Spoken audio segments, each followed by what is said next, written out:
sobie oto tą kamerę. Cena takiej kamery to jest plus minus 200 zł.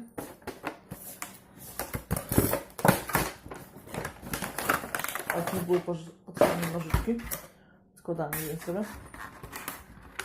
Mam oczywiście kamerę z Zetui.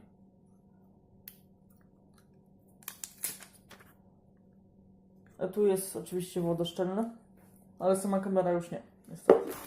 Różne pierdółki. Ta pierdółka jest na rower, jeżeli mi się nie mylę.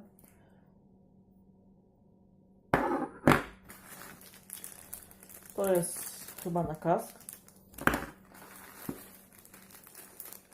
Takie szelki.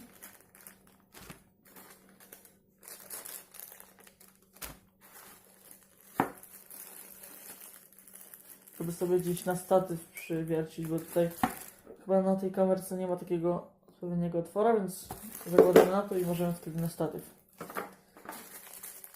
Takie. No i oczywiście kabelek do ładowania. No, otwieram sobie kamerkę. Łatwo się wyciąga. No, materiał nawet taki przyjemny. Są przyciski. Przycisk. OK. Tak wygląda ta kamerka. Pokażę